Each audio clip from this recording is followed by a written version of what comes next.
देशभरात अलीकडे विविध मागण्यांसाठी झालेली 4 आंदोलनं चर्चेचा विषय ठरली. या आंदोलनामध्ये कामगार, आदिवासी, शेतकरी आणि सामान्य नागरिक मोठ्या संख्येने रस्त्यावर उतरले. ही आंदोलनं नेमकी कशासाठी होती हे आपण आजच्या व्हिडिओतून जाणून घेणार आहोत. आंतरराष्ट्रीय बातम्यांच्या गदारोळात स्थानिक पातळीवर लोकांनी आपले प्रश्न सोडवण्यासाठी केलेल्या खटाटोपांकडे दुर्लक्ष होऊ नये म्हणून हा व्हिडिओ. नमस्कार, मी योगेश जगताप आणि तुम्ही पाहताय युनिक फीचर्स पोर्टल. पहिलं आंदोलन आहे ओडिशामधलं. इथल्या आदिवासींचा खाणकाम प्रकल्पाला विरोध आहे. दक्षिण ओडिशातील रायगड आणि कालाहांडी जिल्ह्यातल्या सिजिमिली टेकड्यांवर बॉक्साईट उत्खननासाठी वेदांता ग्रुपला परवानगी मिळाली आहे. या खाणकामासाठी 3 किलोमीटर लांबीचा रस्ता करण्याच्या हालचाली सुरू होत्या. त्याला स्थानिक नागरिकांनी विरोध केलाय. त्यांनी खाणीकडे जाणारा रस्ता अडवला. नागरिकांचा विरोध मोडून काढण्यासाठी पोलिसांनी अश्रुधुराचा वापर केला. नागरिकांना मारहाण केली. संतप्त नागरिक आपल्या कुटुंबियांसहित कुऱ्हाडी आणि इतर धारदार शस्त्र घेऊन रस्त्यावर उतरले. नागरिक आणि पोलीस यांच्यातल्या चकमकीत 6 नागरिक गंभीर तर 50हून अधिक पोलीस किरकोळ जखमी झाले. गावकऱ्यांना शांत करण्यासाठी पोलीस तैनात केले होते, मात्र गावकऱ्यांनीच त्यांच्यावर हल्ला केला, असं स्थानिक पोलीस प्रमुख स्वाती कुमार यांचं म्हणणं आहे. या भागात 311 लाख टन बॉक्साईट मिळेल असा अंदाज आहे. जवळच्या लांजीगड भागातही वेदांता ग्रुपची अल्युमिनियम रिफायनरी आहे.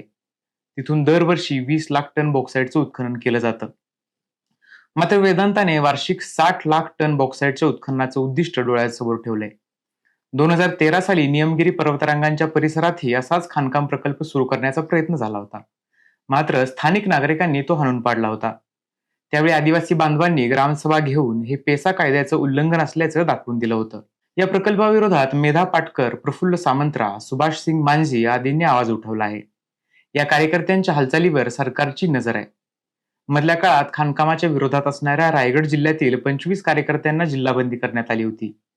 पुढे ओडिशा उच्च न्यायालयाने ती बंदी उठवली. माटी माली सुरक्षा मंचचे सुभाष सिंग मांझी यांच्या म्हणण्यानुसार सरकार खासगी उद्योगपतींना पाठीशी घालत असून तिथल्या सामान्य नागरिकांवर अन्याय करते.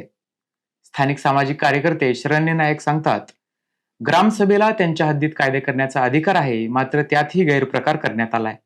सरकारी परवानगीसाठी जी कागदपत्र ग्रामपंचायतीकडून सादर करावी लागतात तीच मुळात बनावट आहेत. खोट्या सह्या, चुकीची माहिती, बनावट नावं टाकून ग्रामसभेची परवानगी असल्याची बोगस माहिती प्रशासनाकडे सादर करण्यात आली. प्रत्यक्षात अनेक गावांनी खाणकामाला विरोध केला असून तसे ठराविक केले आहेत. सरकार आणि उद्योगपतींकडून 1996च्या पंचायत कायद्याचं आणि 2006च्या वनाधिकार कायद्याचं उल्लंघन केलं जात असल्याचं ते म्हणतात. ओडिशामध्ये देशातील एकूण बॉक्साईटपैकी 51% साठे आहेत. त्यामुळे उद्योगपतींचं या भागावर विशेष लक्ष असतं. या प्रकल्पातून 600 जणांना रोजगार मिळेल, सरकारला 2511 कोटी रुपयांचा महसूल मिळेल असं सांगितलं जातंय. औद्योगिक विकास झाल्यानं या भागात आर्थिक सोबतता येईल असं उद्योगपतींचं म्हणणं आहे. मात्र प्रकल्पामुळे होणाऱ्या पर्यावरणीय हानीची म्हणजेच आदिवासींसाठी महत्वाच्या असणाऱ्या जल, जंगल, जमीन आणि संस्कृतीच्या ऱ्हासाची किंमत कशी करणार, असा सामान्य नागरिकांचा सवाल आहे. या आंदोलनातील दुसरं महत्वाचं आंदोलन आहे मणिपूरचं. या ठिकाणी वांशिक संघर्षाच्या ठिणगीने पुन्हा एकदा तणाव निर्माण झालाय. मणिपूरमध्ये मागील 3 वर्षांपासून कुकी आणि मैती या 2 आदिवासी जमातीमध्ये संघर्ष सुरू आहे. यातील हिंसाचारात आतापर्यंत जवळपास 260हून अधिक लोक मृत्युमुखी पडलेत. जनतेच्या प्रचंड रोषामुळे आधी मणिपूरमध्ये राष्ट्रपती राजवट लागू करण्यात आली. अलीकडेच फेब्रुवारी महिन्यात तिथे नवीन मुख्यमंत्री नियुक्त केले गेलेत. मधला काही काळ थंडावलेला हा संघर्ष आता नव्याने उफाळून आलेला आहे. बिष्णुपूर जिल्ह्यातील त्रोंगलाओबी भागात मैती जमातीतल्या एका कुटुंबाच्या घरावर झालेल्या बॉम्ब हल्ल्यात BSF जवानाच्या 2 लहान मुलांचा जागीच मृत्यू झाला, तर त्याची पत्नी गंभीर जखमी झाली. या घटनेनंतर मैती समाजाने जवळच्या गेलमोल येथील CRPF कॅम्पवर हल्ला केला. पोलीस आणि नागरिकांमधील या हिंसाचारात 3 जण मृत्युमुखी पडले तर 31 जण जखमी झाले. उखरुल या नागाबहुल भागात तणाव वाढला. तिथेही 2 व्यक्तींची हत्या झाली. त्याच्या निषेधार्थ युनायटेड नागा काउन्सिलकडून 3 दिवसांचा कडकडीत बंद पुकारण्यात आला. या हिंसाचारानंतर हजारो त्रस्त महिला रस्त्यावर उतरल्या. मशाल आणि टॉर्च मोर्चा काढत त्यांनी सरकारचा निषेध केला. मानवी साखळी करून रस्ता अडवला. मुलांच्या हत्येप्रकरणी न्याय मागण्यासाठी या महिलांनी सातत्याने पाठपुरावा केलाय. त्यांच्या निषेध मोर्चाचे फोटो, व्हिडिओ सोशल मीडियावरही मोठ्या प्रमाणात व्हायरल झालेले आहेत. हिंसाचार आणि अफवा थांबवण्यासाठी सरकारने काही जिल्ह्यांमध्ये इंटरनेट बंदी केली. बॉम्ब हल्ल्याचा तपास राष्ट्रीय सुरक्षा यंत्रणेकडेच म्हणजेच NIA कडे देण्यात आलाय. संशयितांना अटकही करण्यात आली आहे. मणिपूरमध्ये अजूनही विविध सामाजिक वांशिक गटांकडून बंद पुकारले जात असून तिथलं जनजीवन विस्कळीत झालं आहे.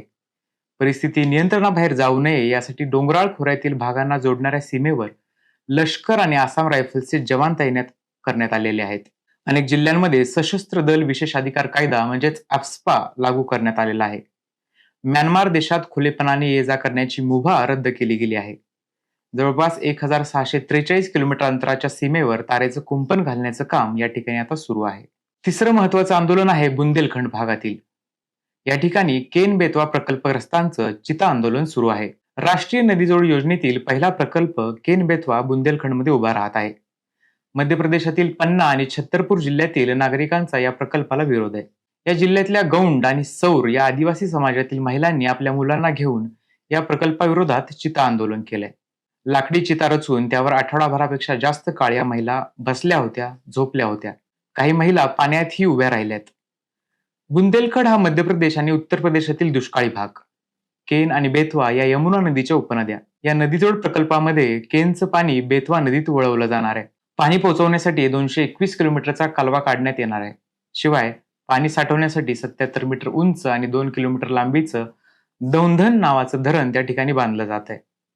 हा प्रकल्प जवळपास 45,000 कोटी रुपयांचा असून त्यात केंद्राचा वाटा 90% तर दोन्ही राज्यांचा वाटा 10% असणार आहे. या प्रकल्पातून 103 मेगावॅट इतकी जलविद्युत तर 27 मेगावॅट इतकी सौर ऊर्जा निर्मिती होणार आहे. दोन राज्यातील 60 लाखांहून अधिक लोकांना पिण्याचं पाणी मिळणार आहे. शिवाय 10.62 लाख हेक्टर जमीन पाण्याखाली येणार असल्याने शेतकरी बांधवांना याचा फायदा होणार आहे. मात्र या प्रकल्पाचे तोटेही आहेत. पन्ना व्याघ्र प्रकल्पाला याचा मोठा फटका बसणार असून हजारो एकर जंगल नष्ट होण्याची भीती निर्माण झालेली आहे. शिवाय प्रकल्पामुळे कुठल्या राज्याला किती पाणी मिळणार हे अजून निश्चित झालेलं नसल्यानं त्यावरूनही वाद सुरू झालेत. या नदीजोड प्रकल्पामुळे हजारो लोकांचं विस्थापन आणि पुनर्वसन होणार आहे. सुरुवातीच्या जमीन अधिग्रहणाच्या प्रक्रियेत पुनर्वसनासंदर्भातील तक्रारी समोर आल्या आहेत. जमिनीच्या बदल्यात जमीन ही मागणी पूर्ण झाली नसल्यानं नागरिक संतप्त आहेत. शिवाय घराच्या आणि जागेच्या भरपाईसाठी प्रत्येकी 12 ते 15 लाख रुपये देण्याचं आश्वासन दिलेलं असतानाही प्रत्यक्षात मात्र 5 लाख रुपये देऊन बळवण केली जात असल्यानं लोकांमध्ये नाराजी आहे.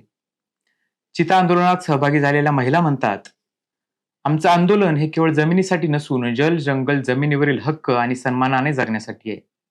आम्हाला आमच्या जमिनीवरून हकलण्यापेक्षा आमचं आयुष्य संपवा. सरकारने ग्रामसभांची संमती न घेता कुठलीही पारदर्शक प्रक्रिया न राबवता जमिनीचं संपादन केलं असल्याचं नागरिकांचं म्हणणं आहे. या निमित्तानं आदिवासींसाठी असलेल्या पेसा कायद्याच्या उल्लंघनाचा मुद्दाही समोर आलाय. आदिवासींच्या सामाजिक आणि सांस्कृतिक जीवनावर घाला घातला जात असल्याची भावना प्रकल्पग्रस्तांकडून व्यक्त केली जाते. दरम्यान आंदोलन दडपण्यासाठी प्रशासनाकडून जमावबंदी लागू करण्यात आली. आंदोलकांचा अन्न पुरवठा आणि पाणी पुरवठा विस्कळीत करण्याचा प्रयत्नही झाला. मात्र स्थानिक प्रसारमाध्यमांनी त्याची दखल घेतल्यानंतर जिल्हाधिकाऱ्यांनी आंदोलकांशी चर्चा केली. त्यांनी आंदोलकांना योग्य पद्धतीने सर्वेक्षणाचं आश्वासन दिलं. शिवाय लाभार्थ्यांना योग्य मोबदला मिळावा यासाठी चौकशी पथक नेमण्याचे आदेशही प्रशासनाला दिले. चौथं आंदोलन आहे उत्तर प्रदेशातील. या ठिकाणी नोएडातील कामगारांनी पगारवाढीसाठी कामबंद आंदोलन केलं. एप्रिल महिन्याच्या सुरुवातीला मानेसर, जे ठिकाण हरियाणामधील आहे, तेथील होंडा कंपनीतील जवळपास 1,000 कंत्राटी कर्मचाऱ्यांनी पगारवाढीसाठी संप पुकारला. आठवडाभरात मानेसरमधील औद्योगिक वसाहतीत काम करणाऱ्या अन्य 12हून अधिक कंपन्यातील जवळपास 3 ते 4,000 कामगारांनी याच मागणीसाठी बंद पुकारला.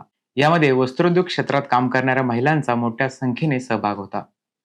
या आंदोलनाची लाट सोनीपत, फरीदाबाद ते नोएडापर्यंत येऊन पोहोचली.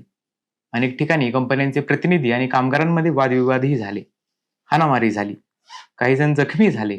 अनेक गाड्यांचं, इतर मालमत्तेचंही नुकसान झालं. अनेक ठिकाणी पोलिसांना मध्यस्थी करावी लागली. काही ठिकाणी पोलीस आणि कामगारांमध्येही बाचाबाची झाल्याचे प्रकार पाहायला मिळाले.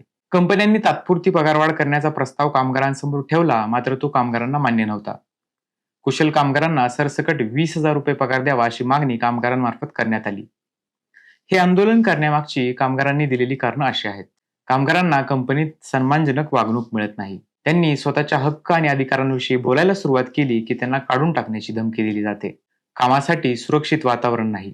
केलेल्या कामाचा योग्य तो मोबदला मिळत नाही. महागाईच्या दरात वाढ झाली असली तरी त्याच्या तुलनेत मागील 3-4 वर्षात पगार वाढ नाही. नोव्हेंबर 2025 मध्ये केंद्र सरकारने जुन्या 29 कामगार कायद्यांची पुनर्रचना करून 4 नवीन कायदे केले.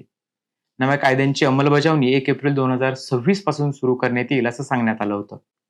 त्यात कामगारांच्या पगारवाढीचा मुद्दा होता. पण ही वाढ फक्त सरकारी कामगारांसाठी होती. बांधकाम, रेल्वे आणि खाणकाम क्षेत्रातील कामगारांना 20,000 रुपये पगार मिळेल असं जाहीर करण्यात आलं होतं. मात्र सर्वच कामगारांना हे पैसे मिळतील अशी अफवा समाज माध्यमात पसरली. त्याप्रमाणे पगार वाढ न झाल्यानं हजारो कामगार एकाच वेळी रस्त्यावर उतरले. नोएडा आणि ग्रेटर नोएडा भागात जवळपास 20,000 औद्योगिक कंपन्या आहेत, जिथे 17 लाखांहून अधिक कर्मचारी काम करतात. या ठिकाणी बिहार, ओडिशा, झारखंड, मध्य प्रदेश, छत्तीसगड या राज्यातून कामासाठी लोक येतात. सुरुवातीला अवघ्या 10 ते 12,000 मासिक पगारावर त्यांना काम करावं लागतं. नवरा बायको अशा जोडीने काम केलं तर 22 ते 25,000 रुपये मिळतात. महागाई वाढते पण पगार मात्र वाढत नाही. त्यामुळे हे कामगार हवालदिल झाले आहेत. यापैकी कित्येक जण मागील 2 ते 3 वर्ष गावाकडेही गेलेले नाहीत. आमच्या कष्टावर मालक मोठे होतात, पैसे कमवतात, पण आम्ही पगारवाढ मागितली की कामावरून काढून टाकण्याची धमकी दिली जाते. त्यांना माहिती आहे आम्ही काम सोडून कुठे जाणार नाही, म्हणूनच आमची पिळवणूक केली जाते, असं कामगार खेदानं सांगतायत. कामगारांच्या मागणीनंतर उत्तर प्रदेश आणि हरियाणा सरकारने अकुशल आणि कुशल कामगारांना जवळपास 35% पगारवाढ दिली आहे. अकुशल कामगारांना आधी दर महिना 11,274 रुपये मिळायचे, आता त्यांना 15,220 रुपये मिळतील. कुशल कामगारांच्या बाबतीत ही वाढ 12,430 रुपयांवरून 16,780 रुपयांपर्यंत करण्यात आली आहे. होंडा कंपनीने त्यांच्या कामगारांना वार्षिक 12 ते 15% पगारवाढ देण्याचं कबूल केलं असून त्यांच्यासाठी कंपनीच्या कॅन्टीनमध्ये मोफत नाश्ता, जेवण मिळण्याची सोयी करण्यात आली. सेंटर फॉर इंडियन ट्रेड युनियनचे म्हणजेच सीटूचे पदाधिकारी या पगारवाढीचं वर्णन उशिरा मिळालेली अल्प पगारवाढ असं करतायत.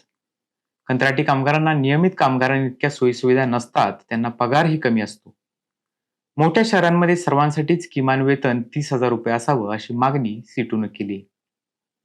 देशातील महत्त्वाच्या आंदोलनांवर केलेला हा व्हिडिओ तुम्हाला कसा वाटला हे आम्हाला कमेंटमध्ये नक्की कळवा.